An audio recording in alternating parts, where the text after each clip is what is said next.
சிவகங்கை மாவட்டம் கீழடியில் நடைபெற்ற சமத்துவ பொங்கல் நிகழ்ச்சியில் வெளிநாட்டினருடன் ஆட்சியர் பொங்கல் வைத்து கும்மியாடி மகிழ்ந்தார். கீழடியில் அரசின் சார்பாக சமத்துவ பொங்கல் விழா கொண்டாடப்பட்டது.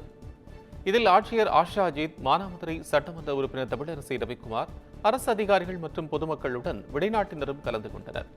விழாவில் ஆட்சியர் வெளிநாட்டினருடன் சேர்ந்து சர்க்கரை பொங்கல் செய்தார். பின்னர் அனைவரும் தலையில் கரகம் சுமந்தும் கும்மி பாட்டுக்கும் நடனமாடி விழாவினை சிறப்பித்தனர்.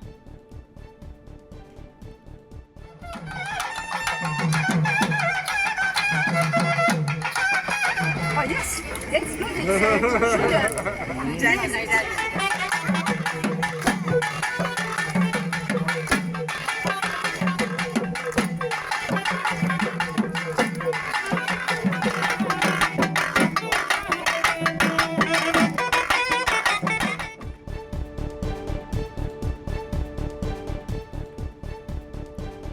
தஞ்சை மாவட்டம் நாஞ்சிக்கோட்டை கிராமத்தில் நடைபெற்ற சுற்றுலா பொங்கல் விழாவில் 30க்கும் மேற்பட்ட வெளிநாட்டு சுற்றுலா பயணிகள் கலந்து கொண்டு கும்மியாட்டம் ஆடி பாடி மகிழ்ந்தனர். நாஞ்சிக்கோட்டை கிராமத்தில் சுற்றுலாத்துறையின் சார்பில் சுற்றுலா வளர்ச்சி குழுமத்தின் சார்பிலும் சுற்றுலா பொங்கல் நடைபெற்றது. இதில் பிரான்ஸ், நெதர்லாந்து, இத்தாலி, ஜெர்மனி உள்ளிட்ட பல்வேறு நாடுகளைச் சேர்ந்த 30க்கும் மேற்பட்டோர் கலந்து கொண்டனர். அவர்களுக்கு பாரம்பரிய முறைப்படி மாட்டு வண்டியில் கொம்பு வாத்தியம், மேளதாளம் முழங்க உற்சாக வரவேற்பு அளிக்கப்பட்டது. பின்னர் வெளிநாட்டு சுற்றுலா பயணிகள் பொங்கல் வைத்து கும்மியாட்டம் ஆடி மகிழ்ந்தனர். தொடர்ந்து உரியடி, கபடி, சிலம்பாட்டம், வாழ்வீச்சு, இளவட்டக்கல் தூக்குதல், நாட்டுப்புற கலைஞர்களின் கலை நிகழ்ச்சிகள் உள்ளிட்டவை நடைபெற்றது.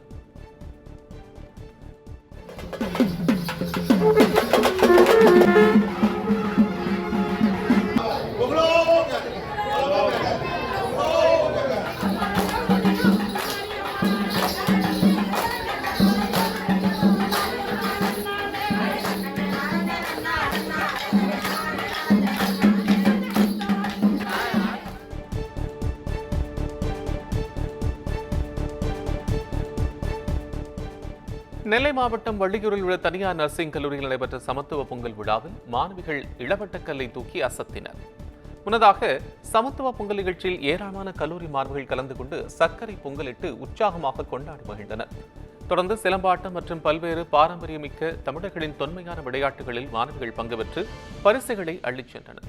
இதனிடத்து கல்லூரி மாணவர்கள் ஆண்களுக்கு போட்டியாக 70 மற்றும் 80 கிலோ எடை கொண்ட இளவட்டக்கல்லை அசால்ட்டாக தூக்கி மிரள வைத்தனர்.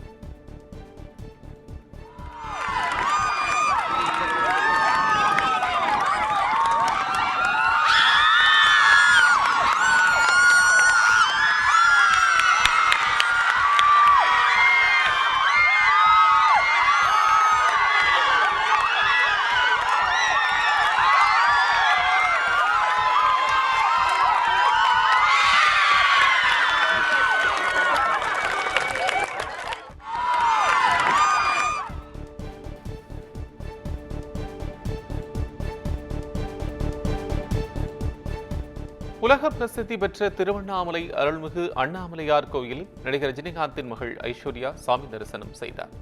பல்வேறு கோயில்களில் சாமி தரிசனம் செய்து வரும் ஐஸ்வர்யா ரஜினிகாந்த் நேற்று திருவண்ணாமலை அண்ணாமலையாரை தரிசனம் செய்ய வந்திருந்தார். தொடர்ந்து சம்பந்த விநாயகர், அண்ணாமலையார் மற்றும் உண்ணாமுலை அம்மன் உள்ளிட்ட பல்வேறு சன்னதிகளில் அவர் தரிசனம் செய்தார். பின்னர் கோயில் நிர்வாகம் சார்பில் அவருக்கு பிரசாதம் வழங்கப்பட்டது.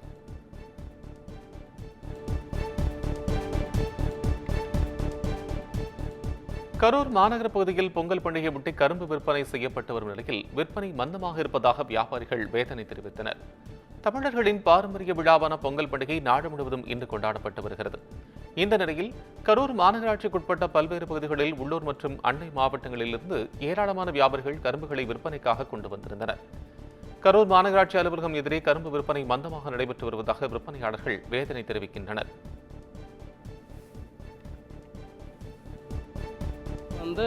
ரேட்டு கூடுதலாக தான் இருக்குது. வண்டி வாடகையும் கூடுதலாக தான் இருக்குதுங்க. எங்களுக்கும் கொஞ்சம் சிரமமாக தான் இருக்குது. ஏதாவது இப்போ வருஷம் வியாபாரம் பண்ணுறோம், விடாமல் நான் பண்ணணுங்கிறதுக்காக தான் எங்களுக்கும் ஒரு இதனால தான் போடுறோம். வருஷம் ரொம்ப சிரமமாக தான் போயிட்டு இருக்குதுங்க. எங்களுக்கு ஒரு கரும்பு இப்போ 40 ரூபா, காட்டிலே 40 ரூபா சொல்கிறாங்க எல்லாம். இவங்க 35 ரூபா, கவர்மெண்ட் 35 ரூபா சொல்லி பிடிக்கிறாங்க. அவங்க அப்புறம் 40 ரூபாங்கிறாங்க. அப்புறம் அவங்ககிட்ட எதாவது அனுசரிச்சுக்கிது பேசி வேண்டதுன்னா இங்கே வாடகை எல்லாம் கூடுதலாகவே இருக்குது. அப்புறம் ரொம்ப சிரமமாக தான் இருக்குதுங்க. எங்களுக்கு 2 கரும்பு வாங்கினா இப்போ நாங்கள் ஜோடி 100 ரூபான்னு கொடுத்துக்கிட்டு இருக்கிறோம். போன வருஷம் 120 ரூபான்னு கொடுத்தோம், இந்த வருஷம் 100 ரூபான்னு தான் கொடுக்குறோம். அது மக்கள் இன்னும் வந்து யோசிக்கிறாங்க, வந்து என்ன இவ்வளோ ரேட்டு சொல்கிறீங்க அப்படின்னு சொல்லி மக்கள் வந்து கேட்குறாங்க. என்னன்னு தெரியல, ரேட்டு தான் அதிகமாக இருக்குமோ என்னன்னு நினச்சிட்டு வர மாட்டேங்கிறாங்க. அதுவும் இல்லாமல் நியாயவிலை கடையில் எல்லாம் பேசி இது பண்ணிடுறாங்க. அதே தான் ரேட்டு, அதே தான் போகுது. அதிகமாக தான் சொல்கிறாங்க ரேட்டு, காட்டுலேயுமே அதிகமாக தான் சொல்கிறாங்க. வண்டி கூலிலாம் சொல்கிறதுக்கே இல்லை, அந்தளவுக்கு வாங்குறாங்க. லாபம்லாம் ஒன்றும் இல்லை, ஒரு 5 ரூபா 10 ரூபா அந்த மாதிரி தான். அதுக்காண்டி வச்சு வருஷம் பண்ணிகிட்டு இருக்கோம், அவ்வளோதான். போன வருஷத்துக்கு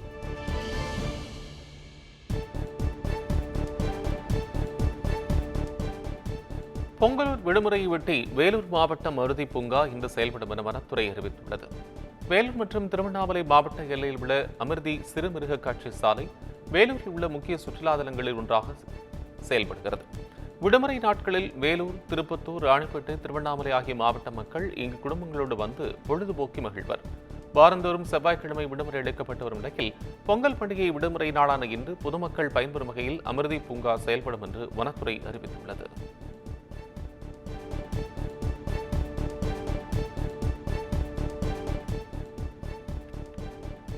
ஸ்ரீரங்கம் கோயில் நிர்வாகத்தையும் இந்து சமய அறநிலையத்துறையையும் கண்டித்து பாஜக சார்பில் ஆர்ப்பாட்டம் நடைபெற்ற நிலையில் போலீசாருக்கும் பாஜகவினருக்கும் வாக்குவாதம் தள்ளுமுள்ளு ஏற்பட்டது. ஸ்ரீரங்கம் அரங்கநாத சுவாமி கோயிலில் சொர்க்கவாசல் திறப்பு வைபவத்தின் போது பக்தர்களை அவமதித்த இந்து சமய அறநிலையத்துறை அமைச்சர் சேகர் பாபுவை கண்டித்தும் அவர் உடனடியாக பதவி விலக வலியுறுத்தியும் ஸ்ரீரங்கம் ரங்காரங்கா கோபுரத்தின் முன்பு பாஜக இளைஞர் அணியினர் 50க்கும் மேற்பட்டோர் ஆர்ப்பாட்டத்தில் ஈடுபட்டனர். அப்போது அனுமதியின்றி ஆர்ப்பாட்டம் நடத்தியதாக போலீசார் அவர்களை வலுக்கட்டாயமாக கைது செய்தனர். இதனால் இருதரப்பினருக்கும் இடையே கடும் வாக்குவாதம் தள்ளுமுள்ளு ஏற்பட்டது.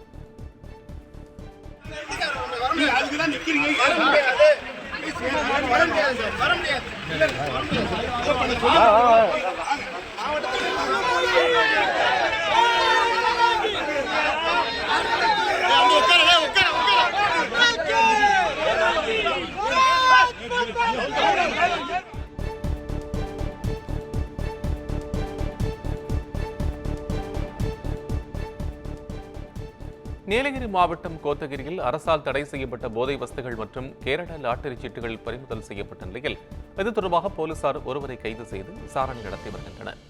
கோத்தகிரி காம்பாய் கடை பகுதியில் போலீசார் நடத்திய சோதனையில் செல்வகுமார் என்பவரின் காரில் 5 லட்சம் மதிப்பிலான 120 கிலோ ஹான்ஸ் போதைப் பொருள் பறிமுதல் செய்யப்பட்டது. மேலும் அரசால் தடை செய்யப்பட்ட கேரள லாட்டரி சீட்டுகள் இருந்ததும் கண்டுபிடிக்கப்பட்டு கைப்பற்றப்பட்டது. இதையடுத்து காரையும் பறிமுதல் செய்த போலீசார் வழக்கு பதிவு செய்து செல்வகுமாரை கைது செய்தனர்.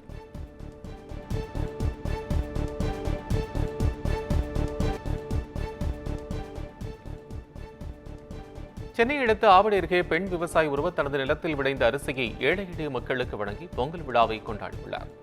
ஆவடி அடுத்த ஆயில்சேரியில் விவசாய குடும்பத்தைச் சேர்ந்த ஸ்ரீதேவி என்பவர் இந்த ஆண்டு தை அறுவடைக்கு அவரது நிலத்தில் பொன்னி அரிசியை பயிரிட்டிருந்தார்.